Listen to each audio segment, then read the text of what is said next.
de la bagarre, des revenants vengeurs, du sang plein de pouvoir et une fiancée toquée. Tout ça, c'est dans Supplément de Chill aujourd'hui.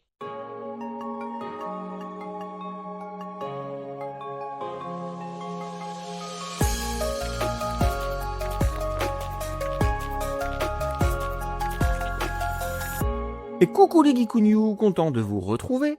Comme tous les dimanches, je vous partage mes lectures et visionnages de la semaine, si elles en valent le coup. Et on commence tout de suite avec Low Reader, le 5e volume, avec 3 histoires courtes. Pour info, on en avait parlé dans l'épisode avec Sylvain Repos de Low Reader. Si vous n'avez pas écouté cet épisode, je vous invite à l'écouter, parce qu'il est très cool. Parce qu'il avait lui-même participé et fait un récit qui se nommait L'ultime samouraï de la route 66 dans un des numéros de cette revue. Eh bien, c'est totalement pour ça que je l'ai acheté. C'est celui-ci dans lequel il est, et j'ai dû me transformer en groupie. J'ai pas résisté à son charme, apparemment. En gros, Low Reader, du label 619, s'est présenté comme une anthologie d'histoires courtes, avec derrière les manettes un certain Run, qu'on retrouve aussi à la fin de ce volume spécial Baston, avec l'histoire intitulée Œil pour œil. On débute le bouquin avec une histoire de Baptiste Pagani, Metallic Madness, et donc au centre, l'ultime samouraï de la route 66 de notre bon ami Sylvain. Et je dois mentionner aussi qu'il y a une nouvelle, L'homme dans la mire, écrite par Tanguy Mandias. En vrai, c'est pas hyper récent, c'est pas non plus vieux, c'est sorti en octobre 2024. Pour le coup, c'est un spécial baston, mais les 3 récits sont assez différents, c'est 3 vibes bien distinctes. Metallic Madness, de Pagani, part sur une SF urbaine bien électrique, sous néon, où la place des robots dans le quotidien finit par virer au cauchemar. C'est assez agréable à lire, c'est surtout très cool niveau couleur, j'aime bien cette ambiance de nuit bien colorée, bien vive, très rose et bleu, donc oui, ça me parle. Bon, le rythme est un petit peu capricieux à mon goût, par contre je dois dire que j'ai bien kiffé le final. Au centre du bouquin, le copain Sylvain, et c'est pas parce que je suis amoureux que je dis ça, mais franchement c'est méga cool, on reconnaît direct sa patte, mais ici pas de robot, puisque contrairement à Yojimbot, c'est à des démons qu'on a affaire ici. On est dans un désert de type américain, en même temps la route 66, ça donne une idée du décor, et on a un motard armé d'un katana qui casse des gueules de petits, moyens et gros monstres avec une jolie désinvolture. C'est crasseux, c'est poisseux, c'est salissant, tout pour me plaire ce western démoniaque. Et enfin, on clôt le numéro avec Œil pour œil de Run, où on retrouve une figure emblématique du comic strip américain, un personnage qui mange des épinards pour avoir des gros biscottos et casser des gueules à tire-larigot. Bah ici, il a pris de l'âge, mais n'a pas perdu en capacité. Alors c'est une réinterprétation du personnage qui évolue au milieu des gueules cassées de la Première Guerre mondiale. C'est ultra pop, bien violent, plein de détails, un petit côté tattoo old school qui va bien, et surtout plein de clins d'œil très sympathiques. Vous l'aurez compris, ces 3 histoires n'ont en commun que la baston, l'hémoglobine et la nervosité, mais elles ont vraiment 3 tons différents, avec 3 styles graphiques propres à leurs auteurs. J'ai pris mon pied avec cette lecture, et je pense que je vais pas laisser ce volume tout seul dans ma bibliothèque très longtemps.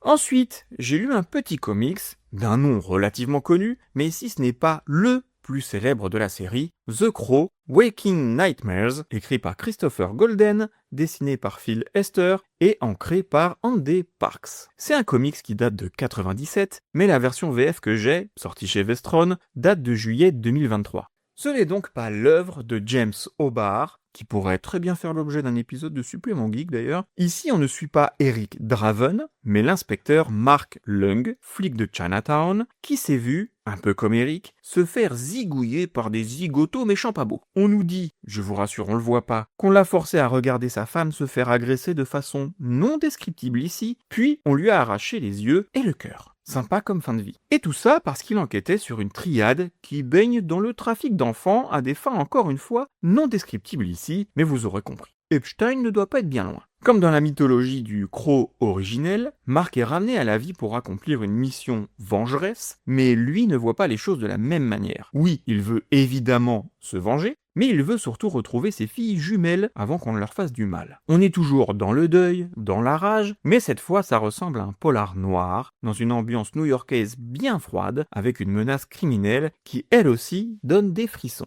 Et franchement, les dessins donnent bien le ton, ça colle parfaitement au récit, déjà parce qu'en noir et blanc, pas de gris, noir et blanc. Si on voit du gris, c'est juste des traits noirs si fins que ça en donne l'impression, mais c'est bel et bien que du noir et blanc, et c'est assez superbe. Tout le monde n'aimera peut-être pas, Je pense que c'est un parti pris qui peut diviser, mais c'est clairement une des raisons qui m'a poussé à le lire. L'histoire est peut-être un peu générique, bien qu'elle soit sordide, hein, mais ça reste mature, plein de désespoir, qui donne un effet de lourdeur réaliste au surnaturel. C'est l'aspect graphique qui me parle le plus ici, hein. Phil Lester a fait un truc très très cool, et je pense que l'ancrage de Andy Parks a aussi son importance. Et enfin, la dernière lecture, Togenanki, le 25e tome. Déjà, c'est fou, manga de Yura Urushibara, paru chez Kana le 20 février dernier. Si vous ne connaissez pas Togenanki, en gros, c'est une guéguerre entre d'un côté les Oni, qui peuvent utiliser leur sang pour avoir des pouvoirs, et les Momotaro de l'autre, qui eux ont des pouvoirs également, mais qui viennent d'une sorte de germe noir qu'ils arrivent à maîtriser. Bon, on est clairement du côté des Oni, nous,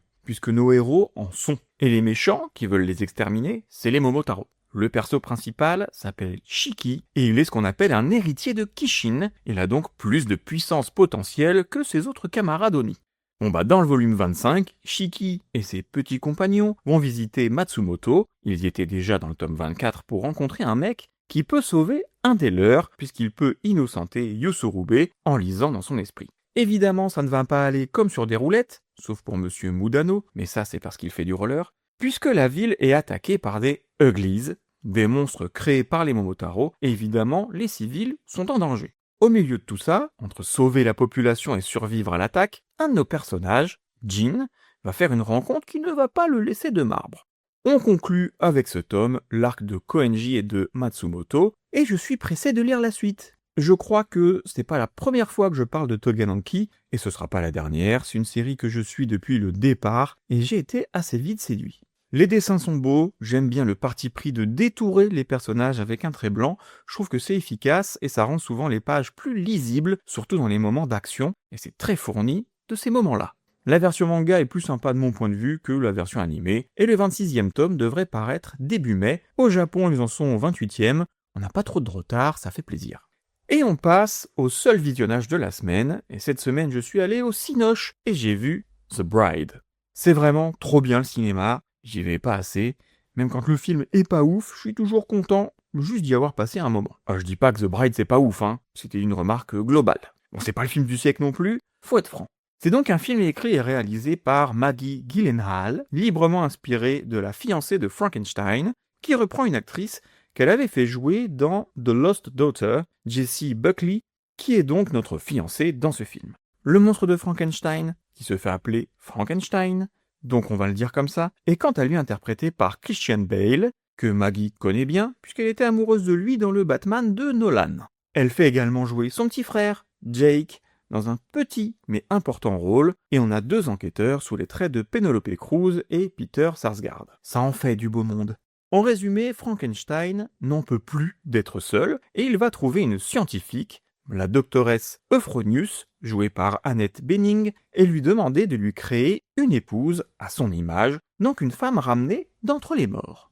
Ça tombe bien, une femme du nom d'Ida, qui visiblement était possédée par le fantôme de Mary Shelley, donc l'autrice de Frankenstein pour le coup, vient de mourir. Ils vont donc la déterrer et la ramener à la presque vie. Ils n'étaient pas au courant du fait qu'elle était possédée, mais le hasard fait très bien les choses. Le truc, c'est qu'elle n'avait pas forcément demandé à revenir, et forcément, encore moins à devenir l'objet de quelqu'un. Dans les précédentes itérations du personnage, elle ne fait qu'apparaître à l'écran, elle n'existe même pas dans les livres, enfin elle est juste mentionnée, mais c'est tout quoi. Bon bah là, le film tourne autour d'elle, et c'est assez rafraîchissant comme point de départ. Ça parle de consentement, d'identité, ça a une part féministe que je dirais nécessaire, et le tout sur fond de polar, un peu à la Bonnie and Clyde. C'est un peu gothique, tout le monde dit punk, mais je dirais plutôt alternatif, et on a une sorte de violence, que ce soit dans les choix des personnages, comme littéralement, il y a des scènes qui peuvent rappeler American History X, avec un certain trottoir par exemple. Mais je trouve que ça se croit intelligent, alors qu'au mieux, c'est malin. Clairement, l'histoire est pas super bien écrite, ça se voit qu'il y a eu des reshoots, et que certaines choses ne tiennent pas la route. Comme les enquêteurs qui servent vraiment pas à grand chose, si ce n'est à faire un clin d'œil grossier au genre du polar des années 60, ou les moments où la fiancée a des absences à cause de l'esprit de Mary Shelley. Par contre, là où c'est très cool, c'est le côté rébellion féminine, porté par l'image de cette femme qui ne se laisse pas faire et qui ose dire les choses. Elle libère la parole et donne aux femmes un souffle contestataire plutôt jouissif. Et je dois dire aussi, c'est très beau. Les décors, les costumes, certaines scènes, notamment une dans un drive, qui est bien pensée et qui sera le point culminant du récit, à mon sens. La photo est très très bien aussi, vraiment magnifique, des belles lumières, on adore. Vraiment, c'est plus un film visuel qu'autre chose, avec une esthétique qui fonctionne à merveille. C'est tout ce que j'ai vu cette semaine puisque j'ai pas fini une série animée, Angels of Death, sur Crunchyroll. Il me reste 3 épisodes à voir, donc on en parlera dimanche prochain. On passe donc à la mention spéciale, avec The Crow Waking Nightmare. Comme je l'ai dit, c'est pas l'histoire la plus surprenante, mais visuellement c'est très cool. Ça marche quand même niveau scénario, hein. C'est bien ficelé, juste pas très surprenant. C'est vraiment l'ambiance qui me plaît, la lourdeur et le côté glacial du récit bien appuyé par le graphisme. J'ai pas parlé de la couve, mais je la trouve assez sympa aussi, et je trouve qu'elle montre bien le malaise. Et pour le coup de cœur, c'est évidemment le low reader. Déjà l'objet est beau je trouve, et la qualité des récits est clairement à la hauteur de mes attentes. C'est cool de lire des petits one-shots comme ça, de plonger dans des univers distincts, mais liés par la bagarre. Et ça fonctionne quoi. C'est beau, c'est frénétique, c'est violent. Et en plus à la fin, il y a un poster, je l'avais même pas vu en l'achetant, c'est en le lisant que j'ai vu ça, et je suis tombé sur celui de Sylvain, hasard pur, mais en vrai je suis trop content. Bref, c'est 3 pattes différentes, mais 3 pattes de qualité, et on en redemande encore. On se retrouve mercredi, on va parler manga, avec une autrice française, mesdames, messieurs. Et oui, j'ai eu la chance de rencontrer Stéphanie Le Chevalier, il y a quelques jours,